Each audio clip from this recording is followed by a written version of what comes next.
Bienvenue dans un nouveau Fitness Tip les amis. Dans cette vidéo, on va parler des différentes chaussures de sport qu'on retrouve sur le marché. En effet, il y a une grande variété de chaussures de sport et dans cette vidéo, je vais vous expliquer dans quel contexte vous devriez en choisir une plutôt qu'une autre. Donc on est parti, let's go.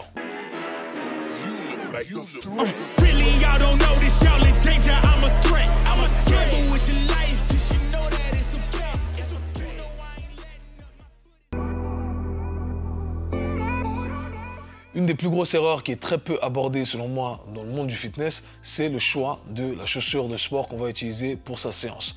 En effet, il y a une grande variété de chaussures de sport, mais chacune de ces chaussures correspond à un contexte bien précis. Et malheureusement, si on ne choisit pas la bonne paire durant sa séance, eh bien, ça risque de porter préjudice à notre séance, ça risque de porter préjudice au résultat qu'on veut créer à travers notre séance.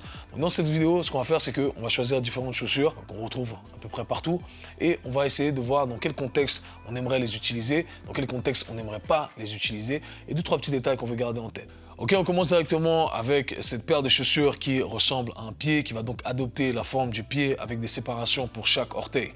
Alors cette paire a fait vraiment son arrivée durant cette période du monde fonctionnel dans l'industrie de la santé et du fitness. Et l'idée vraiment c'est de retrouver la fonctionnalité de ces orteils, travailler justement sur ce complexe du pied et de la cheville afin qu'on puisse retrouver justement des sensations et qu'on puisse remuscler ces tissus-là qui sont très négligés, c'est vrai, lorsqu'on n'utilise que des chaussures. Maintenant, dans quel contexte c'est intéressant et dans quel contexte c'est pas intéressant. Alors, c'est très intéressant si tu veux pas pécho, frérot. Voilà. Si tu veux pas pécho, tu mets ces chaussures et crois-moi, tu vas choper personne, d'accord? Ou si tu veux pas que ton copain aille pécho à la salle, tu offres cette paire de chaussures et crois-moi, ça va bien se passer. Quoi qu'il en soit, blague à part, je pense que c'est intéressant d'utiliser ces chaussures si on veut justement retrouver une certaine fonctionnalité au niveau de ses orteils, ce qui est très intéressant. Est-ce qu'on est obligé de le faire pendant sa séance de sport? Moi, personnellement, c'est vraiment pas quelque chose que je préconise. Je pense que c'est quelque chose qu'on peut faire à part. La plupart du temps, on devrait essayer de mobiliser ses orteils, ses pieds, marcher à pieds nus à la maison. Donc, si on a la capacité de le faire, je vois pas l'utilité d'utiliser ces chaussures-là.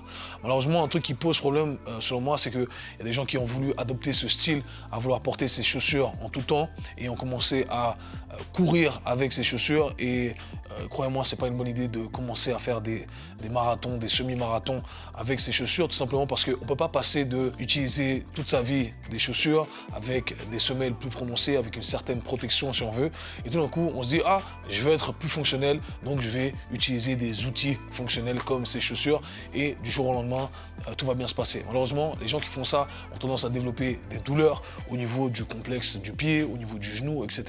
Tout simplement parce que on doit faire les choses progressivement. Donc on ne peut pas passer de 0 à 100 d'un coup, de porter des chaussures à courir 10 km, 15 km ou plus, ou peu importe. Okay, donc très important de garder ça en tête. On peut utiliser ces chaussures si on souhaite simplement retrouver vraiment ce pied plus fonctionnel, entre guillemets, mais il faut faire les choses progressivement.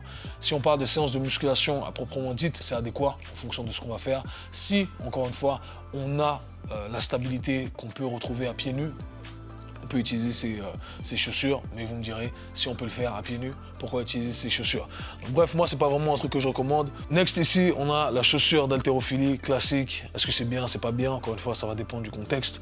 Je pense que c'est bien pour tous les mouvements qu'on entraîne, surtout sur des patterns de squat. Donc, tout ce qui va être squat, front squat, overhead squat, snatch, clean, tous les trucs, toutes les levées olympiques, éventuellement des variantes à une jambe également. Toujours dans des patterns de squat, ça peut être intéressant. L'idée ici, c'est qu'on a le talon qui est légèrement surélevé et une surface qui est extrêmement plate, extrêmement stable. Et ça, c'est très important lorsqu'on va travailler sa force. On veut avoir ce phénomène de stabilité parce que si on n'est pas stable, eh bien, on réduit notre production de force. Donc, de ce point de vue-là, c'est super intéressant. À quel moment j'utiliserai pas ça? Eh bien, je pense que j'utiliserai pas ça pour tout ce qui va être pattern où on met plus l'accent sur les hanches, donc tout ce qui va être deadlift, ce genre d'exercice, pas très intéressant. Donc voilà, à utiliser éventuellement pour les exercices qui correspondent à tout ça. Et si on est limité au niveau de la dorsiflexion de sa cheville, ça peut être intéressant également. Donc à considérer, moi personnellement pour les squats, c'est un truc que je recommande si on est limité, ou même si on n'est pas limité, c'est toujours un avantage en plus, comme je l'ai dit, pour les différents facteurs que j'ai mentionnés. Un petit détail que je mentionnerai également ici, si vous avez la possibilité d'utiliser ces chaussures d'haltérophilie, mais avec un toe box, c'est-à-dire la partie des orteils qui est un peu plus large et pas celles qui sont super pointues. Je pense que c'est un avantage. De ce point de vue-là, je crois que les Reebok sont plus avantageuses que les Nike. Donc voilà, ça c'est mon expérience personnelle. Ensuite, on a les running shoes, les chaussures de course qu'on va retrouver principalement chez Nike avec des grosses semelles qui au final ne sont pas des semelles super intéressantes ni pour la course ni pour la musculation. Et je pense que c'est ce que la plupart des gens utilisent en salle de sport et c'est ce qui me fait le plus mal à voir et je vais expliquer pourquoi. Commençons par la course. Je ne suis pas un expert là-dedans, mais je ne pense pas que ça soit assez bien construit. Si on compare le tout à des ASICS qui sont designés spécifiquement pour de la course, en prenant tous les facteurs en considération, l'impact, etc. Franchement, je trouve que c'est pas très intéressant. Et pour l'aspect musculation, pour moi, c'est un film d'horreur parce que on est sur une surface instable. Donc quand on veut faire des exercices de musculation, on veut être le plus stable possible. Je reviens à l'argument que j'ai mentionné auparavant.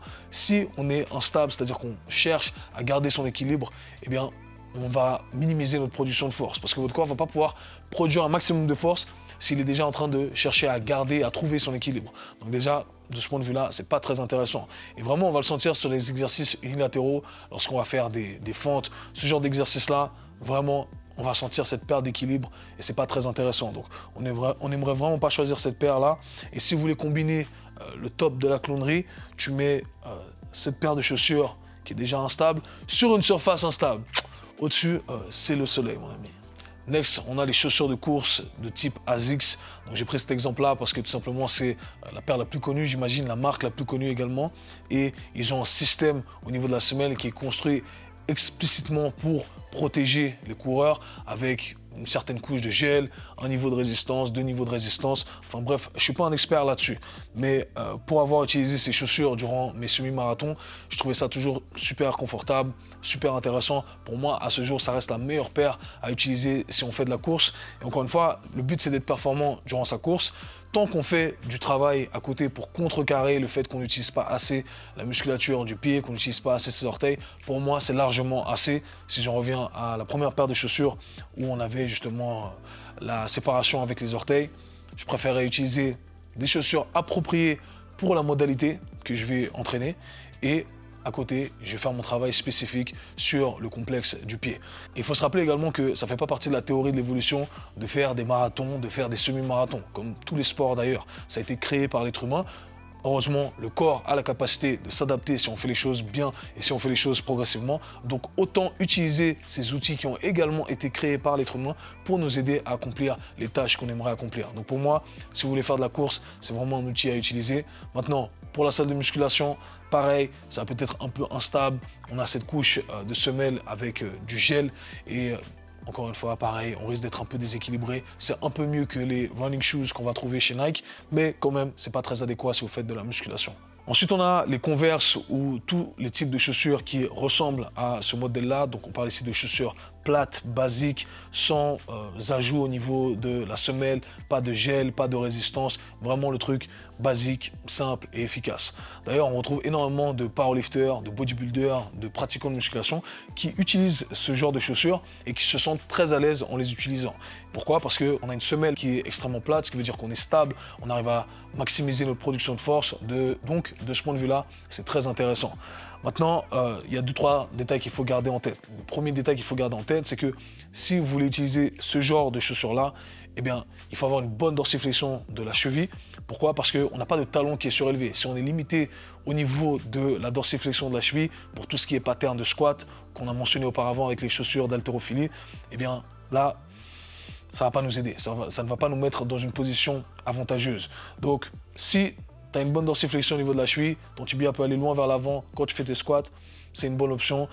Je pense que je l'utiliserai également, les Adidas, tout ça. Deuxième détail qui est important à garder en tête également ici, pour maximiser ce facteur de stabilité, on aimerait avoir également un toe box, la partie où il y a les orteils qui est relativement large. Donc là, les Converse, tout ce qui va être Adidas, Stan Smith, des trucs comme ça, c'est super intéressant. Si on a un truc plutôt pointu, ça va déjà nous limiter un peu plus sur cette capacité à écarter son pied, à attraper le sol avec ses orteils.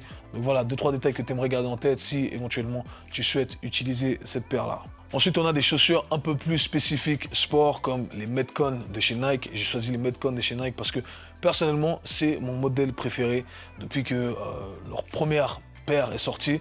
Franchement, j'ai accroché, j'ai vraiment kiffé. Pourquoi? Parce que je trouve que c'est un modèle qui est plutôt hybride. Là, on a vraiment un design qui a été construit pour les athlètes qui sont hybrides dans le sens où on va faire de la musculation, on peut courir une certaine distance, certes pas des longues distances, mais on arrive à combiner le meilleur de tous les mondes. Et là, ce qui est très intéressant, c'est qu'on a une semelle qui est légèrement surélevée, pas trop, mais juste assez pour nous permettre justement de combler certaines limitations éventuellement qu'on pourrait avoir au niveau de l'articulation de la cheville. On a une semelle qui est plate, qui est très rigide, du coup on est très stable lorsqu'on va faire nos exercices. Donc ça c'est très intéressant pour la production de force, encore une fois. On a un toe box qui est pas trop pointu, c'est pas super large non plus, mais c'est ok, on va pas avoir nos orteils qui vont être complètement écrasés. Et ce qui est très intéressant, comme je l'ai dit, c'est qu'on peut l'utiliser pour de la musculation. On va faire nos exercices de squat, deadlift, fente. On n'a pas besoin de changer de paire de chaussures. Et on peut également faire des courses, 400 mètres, 800 mètres, etc. D'ailleurs, je pense que beaucoup de crossfitters utilisent le tout. Et justement, dans leur pratique, eh bien, ils sont amenés à inclure différentes modalités, différentes activités au sein d'une même séance. Donc pour moi, ça reste franchement la meilleure paire à utiliser si on est en salle de sport. Donc éventuellement, on aimerait avoir cette paire-là pour moi et une bonne paire de courses comme les ASICS si on part sur des longues distances et éventuellement si on fait des sprints à courte distance, des chaussures de sprint bien spécifiques. Finalement, on a la chaussure naturelle, être à pieds nus. Alors quand est-ce qu'on aimerait faire nos exercices à pieds nus? Alors faire de la course à pieds nus, bien entendu, je ne vous le recommande pas. Pour tous les aspects que j'ai mentionnés auparavant, on ne veut pas passer de 0 à 100 d'un coup. Croyez-moi, c'est pas plus fonctionnel de courir un marathon à pieds nus, bien que on puisse le faire. Il y en a qui l'ont déjà fait, si je ne me trompe pas. Mais voilà, il faut faire les choses progressivement. Est-ce que ça va être en votre avantage? Je ne pense pas. Donc mettez ça de côté. Maintenant, les exercices à pieds nus que vous pouvez faire, vous pouvez tous les faire en soi. Vous pouvez faire tous vos exercices de musculation à pieds nus. Il y en a qui vont à la salle, qui enlèvent leurs chaussures et qui font leur deadlift, leur fente, leur squat à pieds nus. Mais sachez que quand on fait un truc, il faut savoir pourquoi on le fait. Il ne faut pas simplement faire des squats à pieds nus parce qu'on se dit « Ah, c'est plus fonctionnel ». C'est pas plus fonctionnel. Faire des back squats avec 100 kg sur le dos, sur des séries, des répétitions, ça ne fait pas partie de la théorie de l'évolution. Donc en soi, déjà ça, c'est pas fonctionnel. Donc on ne va pas transformer quelque chose qui n'est pas fonctionnel en quelque chose de fonctionnel simplement parce qu'on le fait à pieds nus ou on ressemble plus à des primates. Donc il faut enlever cette idée de sa tête. Dans quel contexte on aimerait faire des exercices éventuellement à pieds nus? Eh bien, lorsque on a la capacité à être stable à pieds nus, c'est-à-dire qu'on arrive à bien poser nos pieds dans le sol, on arrive à bien gripper le sol avec nos orteils, on se sent confortable. Dans ce cas-là, on peut faire nos exercices à pieds nus. Si on a assez de dorsiflexion au niveau de la cheville pour nos exercices où on entraîne des patterns de squat, eh bien, ok, on peut faire nos squats à pieds nus. Si on est limité au niveau de la dorsiflexion de la cheville, eh bien, dans ce cas-là, pourquoi faire des squats pieds nus? Utilisez des chaussures qui sont appropriées pour faire vos squats. Et ensuite, éventuellement, vous pouvez retourner à vos entraînements pieds nus. Donc, le message derrière tout ça, c'est de dire qu'il faut utiliser la paire qui vous convient. Bien entendu, avoir la capacité d'être à pieds nus et d'être stable et fort à pieds nus, c'est là où on aimerait tous arriver. Maintenant, il y a un cheminement à suivre qui doit être logique et qui doit respecter une certaine progression. Donc, à côté de nos entraînements, on peut travailler spécifiquement sur le complexe du pied jusqu'à arriver à ce stade où on se sent à l'aise à pieds nus. Mais même moi qui me sens à l'aise à pieds nus, aujourd'hui qui ai un bon contrôle au niveau de mes orteils, de la musculature de mon pied, et bien même pour mes exercices de force où j'ai vraiment cherché la force max, je vais utiliser des chaussures qui sont appropriées. Parce que bien que je sois déjà stable, je suis encore plus stable lorsque j'utilise des chaussures avec des semelles plus plates, ce qui veut dire que je vais pouvoir maximiser ma production de force. Et si le focus du jour, c'est de maximiser ma production de force, je vais utiliser l'outil approprié pour ce faire. Donc voilà les amis, j'espère que cette vidéo vous aura plu. 2-3 indices que vous pourrez utiliser, je l'espère, dans votre pratique. Et s'il vous plaît, débarrassez-moi de ces running shoes de chez Nike pour faire vos exercices de musculation. Nous, on se voit, ça lâche pas, très bientôt. Peace.